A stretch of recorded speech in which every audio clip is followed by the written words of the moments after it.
신을 벗고 부름받은 모세. 출애굽기 4장 10절에서 13절. 모세가 여호와께 고하되 주여 나는 본래 말에 능치 못한지라 주께서 주의 종에게 명하신 후에도 그러하니 나는 입이 뻣뻣하고 혀가 둔한 자니이다.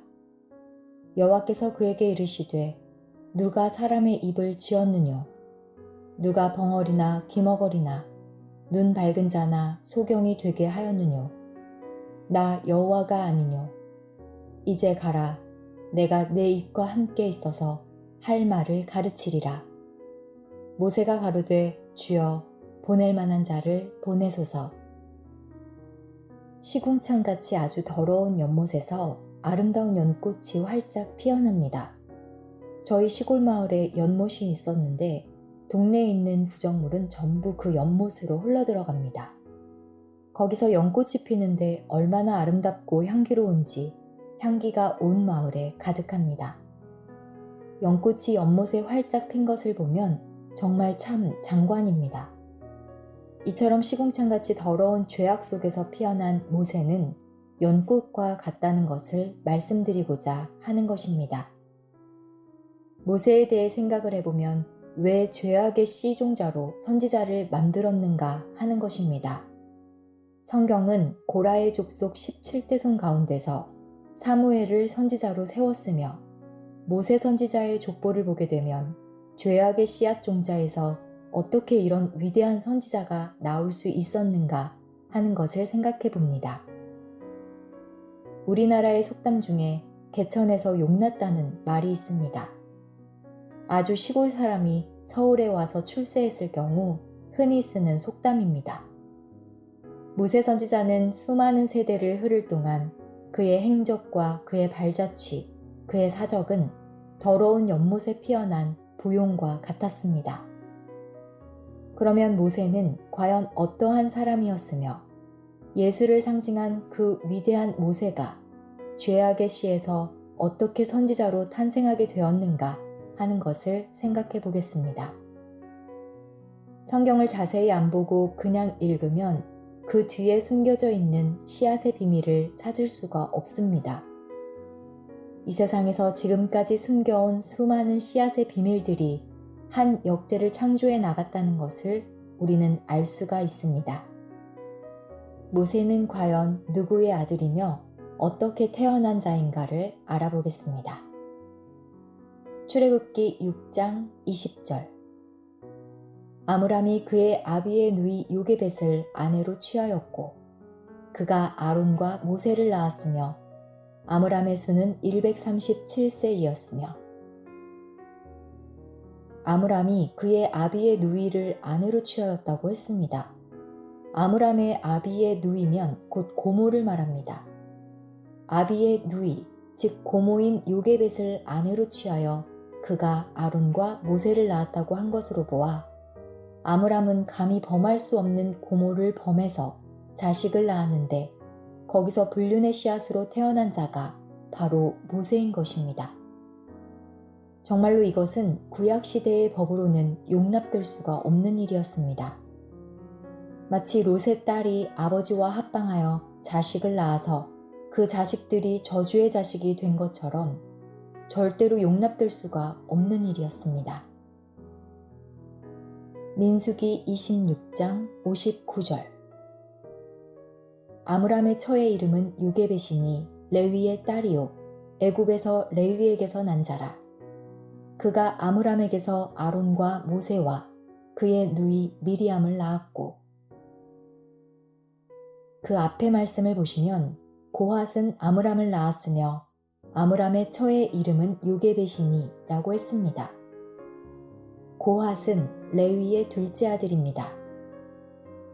고핫은 아므람을 낳았으며 아므람의 처인 요게벳은 레위의 딸입니다. 아므람은 레위의 딸, 즉 고모인 요게벳을 아내로 삼은 것입니다. 애굽에서 레위에게서 난 요게벳이 아므람에게 아론과 모세와 그 누이 미리암을 낳았다고 한 말씀을 보니 모세는 고모의 하체를 범한 죄인의 씨앗이었습니다. 이런 더러운 씨앗은 하나님 앞에 부름받을 수가 없습니다. 그런데 모세가 어떻게 부름을 받게 되었는가?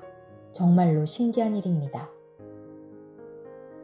레위기 18장 12절. 너는 고모의 하체를 범치 말라. 그는 내 아비의 고륙 지친이니라. 고모는 고륙 지친이라고 했습니다. 그러므로 고모의 하체를 범치 말라 했는데 이런 큰 범죄를 저지른 사람이 아므람이고 그 범죄의 씨앗이 바로 모세였던 것입니다. 왜 하나님께서 이런 자를 사명자로 들어 쓰셨느냐는 것입니다. 하나님이 430년 동안이나 이스라엘 족속에게 나타나지 아니하셨다가 처음으로 만나준 자가 모세였는데 만나주시려면 범죄하지 않고 더러운 죄를 짓지 아니한 자의 아들에게 나타나시지 왜 죄악의 종자에게 하나님이 나타나셨느냐는 것입니다.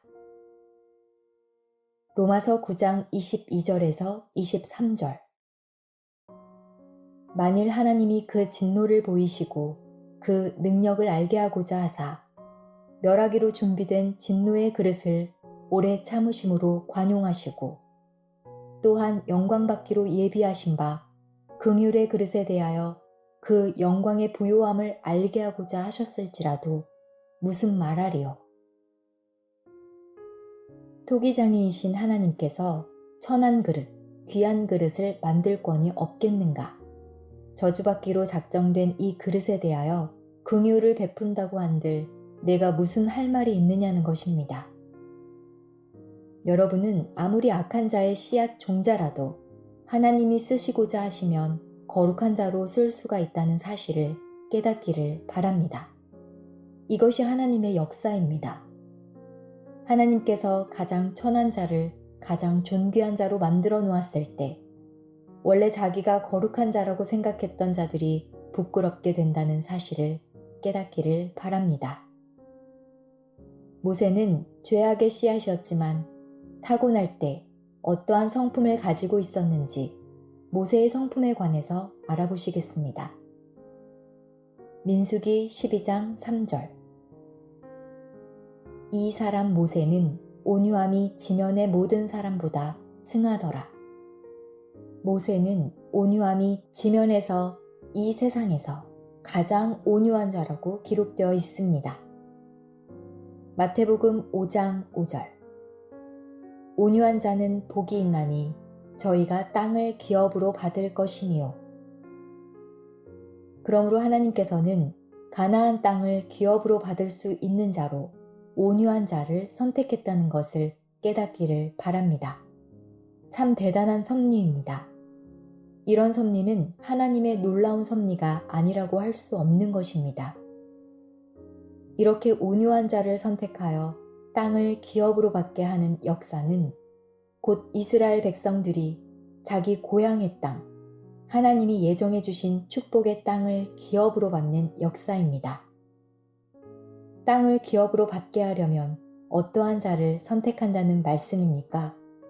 온유한 자를 선택하는 줄로 믿습니다. 여러분들도 새하늘과 새 땅을 유업으로 받자면 온유한 자가 되어야 합니다. 모세는 본래 온유한 자가 아니었습니다. 모세의 성격은 강팍하고 대단히 급한 자였습니다. 그는 바로 궁전에서 공주의 아들로서 얼마든지 호강을 하며 살 수 있었지만 불의를 보지 못하고 민족을 사랑하는 마음으로 싸움을 말리다가 사람을 쳐 죽이고 미디안 광야로 도망가 버린 것입니다. 얼마나 성질이 급하면 바른 소리 하며 덤빈다고 때려 죽이고 도망을 했겠습니까? 성질이 대단히 급하고 강팍한 자였습니다. 그런 자가 어떻게 온유한 자로 바뀌었을까요? 그것은 40년 동안 광야에서 양을 치는 목자 생활을 했기 때문입니다. 양들이 얼마나 순하고 얼마나 온유합니까?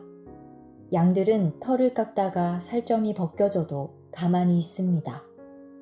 이렇게 온유한 양들과 40년 세월을 보내는 동안 모세는 하늘의 돌을 닦고 자기의 양심의 돌을 닦으며 성격의 돌을 닦아 하나님께서 세우시는 사명자로서의 길을 갈 수 있는 온유하고 겸손한 자가 된 줄로 믿습니다.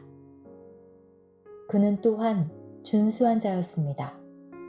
모든 면에 뛰어난 자로서 인물도 준수하고 성격도 준수한 자로 바뀌었습니다. 출애굽기 2장 1절에서 2절. 레위 족속 중 한 사람이 가서 레위 여자에게 장가들었더니 그 여자가 잉태하여 아들을 낳아 그 준수함을 보고 그를 석 달을 숨겼더니 비록 어린 아기지만 아주 총명스럽고 눈동자가 반짝반짝 빛나고 얼굴도 잘생겼던 것입니다. 정말로 큰 일을 할 수 있는 아주 멋있는 인물로 태어났다는 것입니다. 준수하다는 것은 머리가 뛰어나게 좋게 보였다는 것입니다. 어린아이를 3개월 동안 숨겼으나 그 이상은 숨길 수가 없어서 어쩔 수 없이 갈대상자 배를 타게 되었습니다.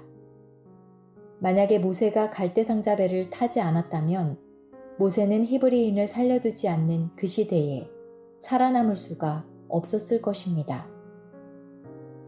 모세가 탄 갈대상자 배는 방주였으며 그 배는 모세가 혼자 탄 방주인 줄 믿습니다.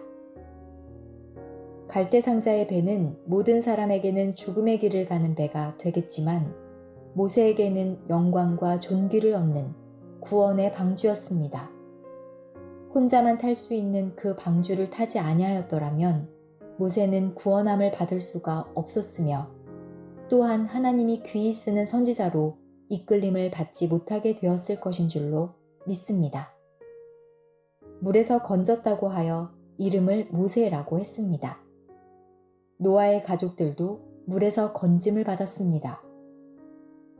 노아의 가족들이 탄 배는 8명이 탔지만 모세가 탄 배는 오직 1명만이 탔으니 곧 구원선입니다. 모세를 건져준 구원선. 그러나 노아 때와 같다고 한 이 마지막 세대의 방주는 14만 4천 명이 타는 줄로 믿습니다. 참으로 놀라운 하나님의 축복임을 알 수가 있습니다. 모세는 준수하게 뛰어난 지혜자로서 광야에서 양을 치는 생활을 하면서 성격이 온유하고 겸손한 자가 되었습니다. 예수님도 마음이 온유하고 겸손한 자였습니다. 마태복음 11장 28절에서 29절. 수고하고 무거운 짐진 자들아 다 내게로 오라. 내가 너희를 쉬게 하리라. 나는 마음이 온유하고 겸손하니 나의 멍에를 메고 내게 배우라. 그러면 너희 마음이 쉼을 얻으리니. 결론적으로 마음이 쉼을 얻지 못하고 불안하고 방황하며 자기만이 무거운 짐을 졌다고 생각하고 있는 자들은 바로 온유하지 못하고 겸손하지 못한 자들임을 알 수 있습니다. 그러므로 온유와 겸손을 배우라는 말씀인 줄 믿습니다.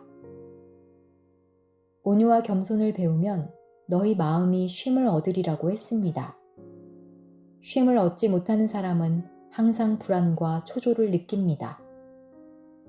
신앙은 있으되 불만이 많은 사람은 마음이 온유하지 못하고 겸손하지 못한 자라는 것을 알 수 있습니다. 앞으로 500부장, 1000부장을 세우게 될 텐데 500부장은 500명을 책임지는 책임자이고 1000부장은 1000명을 책임지는 책임자입니다. 이런 책임자들을 세우게 될 때 전도사님이나 목사님들을 모아놓고 누가 이 중에서 1000부장을 했으면 좋겠습니까? 라고 하면 속마음으로 내가 적합하지 않나 하고 생각할 것입니다. 그러나 하나님의 백성을 이끌고 하나님 나라로 인도하는 큰 사명자로 택함을 받을 자는 과연 어떤 자가 될까요? 모세는 불꽃 가운데 나타난 하나님으로부터 부름을 받았습니다. 왜 하나님은 하필이면 호렙산 가시넝쿨 불꽃 가운데서 처음으로 모세에게 나타나셨을까요? 그것도 430년 만에 나타나면서 좀 떳떳하게 나타나시지 불꽃 가운데서 나타나셔서 모세를 부르셨는가 하는 것입니다. 모세를 부르심과 또 부름받은 모세의 답변을 우리가 한번 생각해 보면서 우리의 신앙을 다시 한번 돌아보는 시간이 되시기를 원합니다. 출애굽기 3장 1절에서 5절. 모세가 그 장인 미디안 제사장 이드로의 양무리를 치더니 그 무리를 광야 서편으로 인도하여 하나님의 산 호렙에 이르매 여호와의 사자가 떨기나무 불꽃 가운데서 그에게 나타나시니라. 그가 보니 떨기나무에 불이 붙었으나 사라지지 아니하는지라. 이에 가로되 내가 돌이켜 가서 이 큰 광경을 보리라. 떨기나무가 어찌하여 타지 아니하는고 하는 동시에 여호와께서 그가 보려고 돌이켜 오는 것을 보신지라. 하나님이 떨기나무 가운데서 그를 불러 가라사대 모세야 모세야 하시매 그가 가로되 내가 여기 있나이다. 하나님이 가라사대 이리로 가까이 하지 말라. 너의 선 곳은 거룩한 땅이니 내 발에서 신을 벗으라. 우리가 이 말씀에서 무엇을 생각할 수가 있습니까? 훨훨 타는 가시떨기 불꽃 가운데서 그 놀라운 빛을 보고 모세가 신비하여 그 광경을 구경하려고 가까이 갔을 때 그 불꽃 가운데서 하나님의 음성이 나서 가로되 모세야 모세야 불렀습니다. 만일 나무에 불이 붙으면 훨훨 탈 것입니다. 그러나 불꽃은 있으나 나무는 타지 않는 것을 보고 있던 모세를 하나님이 부르셨던 것입니다. 보통 사람 같으면 아마 깜짝 놀랐을 것입니다. 그러나 모세는 모세야 모세야 하고 불렀을 때 놀라지 않았습니다. 왜냐하면 그 마음이 온유하고 겸손했기 때문입니다. 성질이 급한 사람은 깜짝 놀라 소리를 질렀을 텐데 모세는 온유하고 겸손했기 때문에 그 큰 놀라운 사실을 맞이하였어도 놀라지 않았습니다. 내가 선 땅은 거룩하니 신을 벗으라 하였을 때 신발을 벗은 줄로 믿습니다. 호렙산은 신의 산과 같은 산이라고 할 수 있습니다. 신의 산에 큰 봉우리가 둘이 있는데 큰 봉우리를 신의 산이라 하고 작은 봉우리는 호렙산이라고도 합니다. 또한 전체를 총칭해서 호렙산이라고도 하고 신의 산이라고도 합니다. 호렙산이란 뜻은 건조한 땅이란 뜻입니다. 신의 산이란 가시덤불이란 뜻입니다. 그러므로 호렙산에서 하나님이 건조한 가시덤불, 즉 진짜 가시덤불 가운데서 나타나셨다는 것입니다. 왜 호렙산 가시덤불 가운데서 모세를 부르셨을까요? 모세는 그 이름같이 건조한 땅인 광야의 생활을 하였으며 그 가시덤불과 같은 험한 길을 걸어갈 수밖에 없었다는 것을 우리는 이미 호렙산에서 부름받았다는 그 자체로서 알 수가 있는 줄 믿습니다. 깨닫기를 바랍니다. 이렇게 모세를 하나님께서 부르셨습니다. 내가 서 있는 땅은 거룩하니 신을 벗으라 라고 했을 때 모세는 신을 벗은 것입니다. 430년 만에 처음 나타나신 하나님께서 모세의 신발을 왜 벗겨야만 하셨습니까? 나는 네 조상의 하나님, 아브라함의 하나님, 이삭의 하나님, 야곱의 하나님이라 라고 했습니다. 그리고 나서 말씀하시기를 내 손을 내 웃자락 가슴 속에 한번 넣어봐라 해서 손을 쓱 넣었다가 꺼내보니 손에 문둥병이 걸렸습니다. 모세가 깜짝 놀라니 그 손을 다시 내 품속에 넣어봐라 해서 넣었다가 꺼내니 문둥병이 없어졌습니다. 나는 기사와 이적을 행하는 하나님이다. 또 하나님이 모세야, 내가 들고 있는 지팡이를 땅에 한번 놓아봐라 라고 말씀하셔서 지팡이를 놓으니까 뱀이 되어 모세를 삼키려고 막 덤비니까 무서워서 도망하려 하니 두려워하지 말라. 뱀의 꼬리를 한번 만져봐라 라고 하셔서 꼬리를 만지니 지팡이가 되어버렸습니다. 이러한 기적을 보여주면서 너는 이런 기사와 이적으로 저 애굽에서 신음하고 고통 중에 있는 이스라엘 백성들을 이끌어내라 라는 명령을 내렸습니다. 오늘날 주의 종들 같으면 하나님께서 이런 말씀을 하셨으면 아멘 주여 정말로 고맙습니다 라고 할 텐데 모세는 그렇지 않았습니다. 모세는 온유하고 겸손했습니다. 내가 누구건데 바로에게 가서 이스라엘 백성을 건져낼 수 있사오리까? 내가 누구건데 어떻게 이스라엘 백성을 건져낼 수가 있겠습니까? 라고 겸손하게 말했습니다. 여러분들도 자기를 바로 볼 줄 아는 자가 되기를 원합니다. 모세는 자기를 바로 볼 줄 알았기에 하나님으로부터 축복을 받을 수가 있었던 것입니다. 모세가 하나님께 내가 누구건데 바로에게 가며 이스라엘 자손을 애굽에서 인도하여 내리이까 나는 할 수가 없습니다 하는 것은 겸손함을 나타낸 것입니다. 하나님이 가라사대 내가 정녕 너와 함께 있으리라. 내가 백성을 애굽에서 인도하여 낸 후에 너희가 이 산에서 하나님을 섬기리니 이것이 내가 너를 보낸 증거니라 라고 했습니다. 이렇게 하나님의 부름을 받았던 모세는 하나님께 1차로 사양을 했습니다. 출애굽기 4장 10절 모세가 여호와께 고하되 주여 나는 본래 말에 능치 못한 자라. 주께서 주의 종에게 명하신 후에도 그러하니 나는 입이 뻣뻣하고 혀가 둔한 자니이다. 주여 나는 원래 말이 둔한 자라. 하나님께 명령을 받기 전에도 입이 둔하고 명령을 내린 후에도 내 입이 둔하므로 나는 하나님의 뜻을 따라서 그 일을 시행할 수가 없습니다.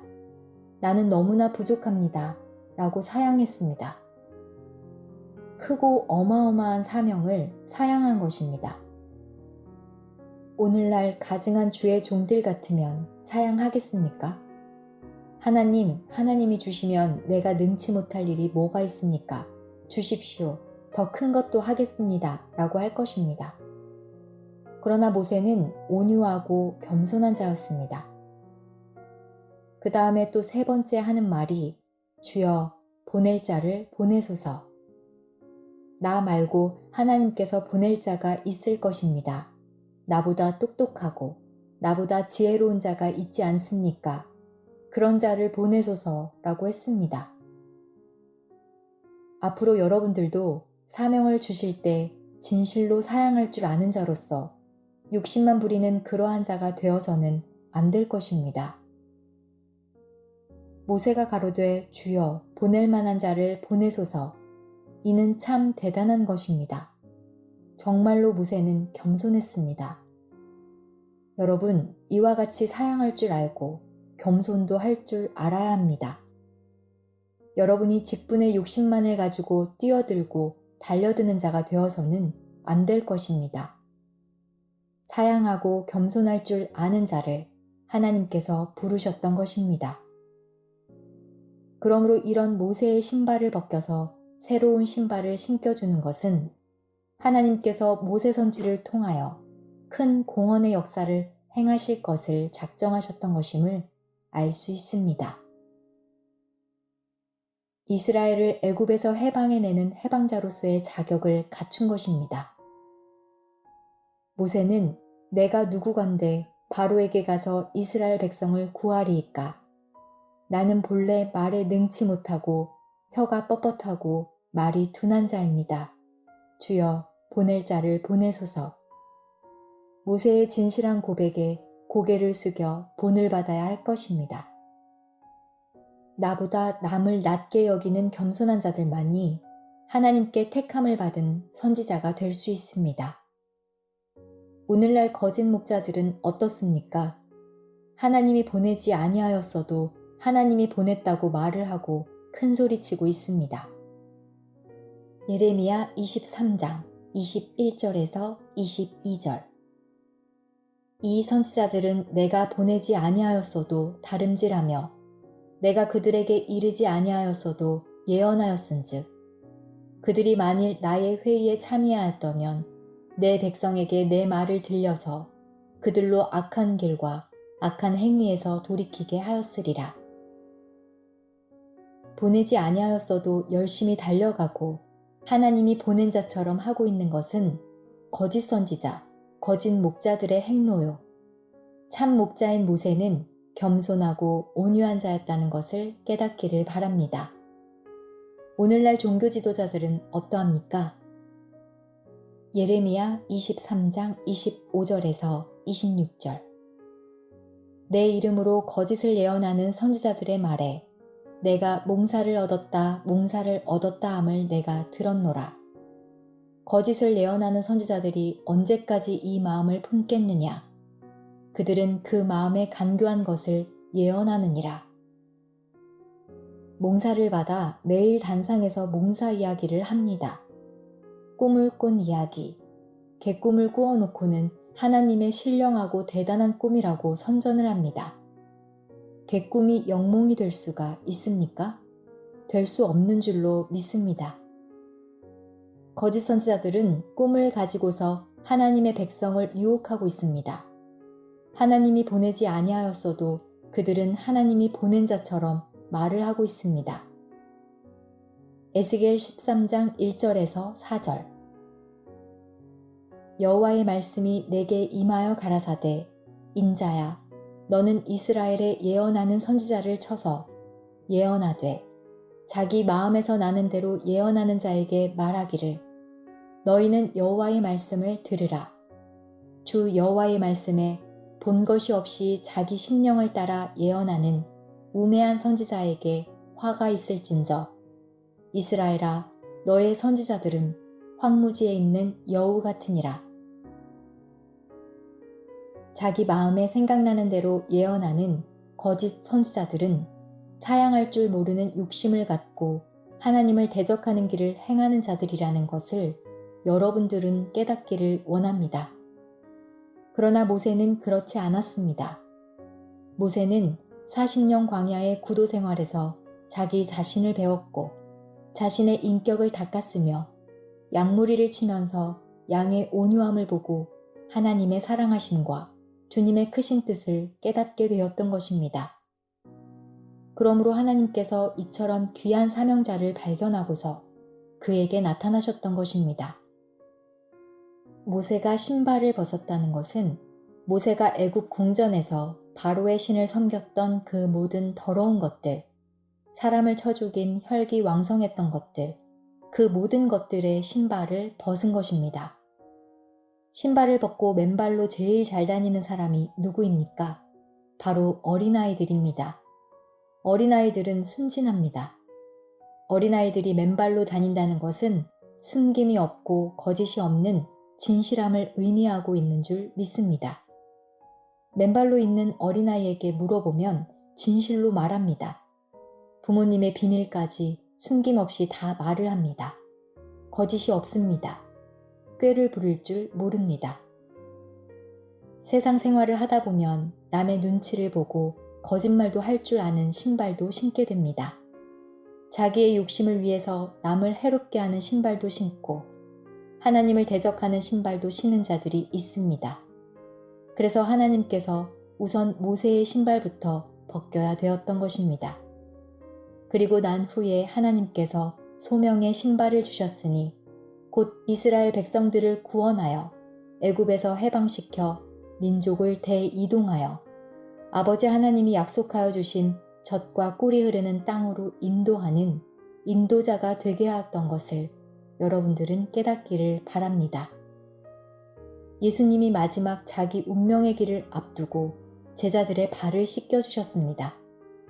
발을 씻기자면 신발을 벗어야 됩니다. 신발을 벗지 아니하였으면 발을 씻겨줄 수가 없습니다. 예수님은 신발 벗은 사랑하는 제자들에게 발을 씻겨주셨습니다. 여러분들, 이 세상에서 신은 신발을 벗으십시오.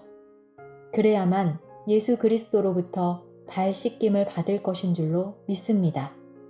참으로 놀라운 일입니다. 모세의 수제자는 누구입니까? 바로 여호수아입니다. 여호수아가 모세로부터 소명을 받고 요단강을 건너서 여리고성을 점령하려고 여리고성을 한 바퀴 돌아보는 가운데 하나님의 군대 장관이 나타났습니다. 키가 무척 크고 칼을 가진 사람이 나타나서 앞을 딱 막았습니다. 당신이 누구요? 하나님 편이요? 아니면 대적자요? 라고 여호수아가 물으니 내가 선 곳은 거룩하니 신을 벗으라 라고 했습니다. 참 깜짝 놀랐습니다. 그래서 주여 하고서 여호수아가 어쩔 수 없이 신발을 벗었습니다. 여호수아가 신발을 벗지 않았다면 여리고성은 무너지지 않았습니다. 여러분, 여러분이 신고 있는 세상의 신발을 벗어버리십시오. 그래야 여러분 마음속에 도사리고 있는 여리고성이 무너진다는 것을 깨닫기를 바랍니다. 우리 주님께서는 십자가에 달리실 때 신발을 벗으셨습니다. 우리 주님께서 신발을 벗으심으로 말미암아 온 인류가 구원함을 받는 큰 역사가 이루어진 줄 믿습니다. 여러분, 하나님께 부름받은 귀한 사명자들이 되려면 신발을 벗으십시오. 신발을 벗은 자만이 하나님께 부름을 받아 14만 4천인의 반열에 서게 될 것입니다. 모세와 같이 신발을 벗고 하나님께 부름을 받는 귀한 자들 되시고 온유하고 겸손한 자로서 하나님께 나아가는 하나님의 백성들 되시기를 예수님의 이름으로 축원합니다.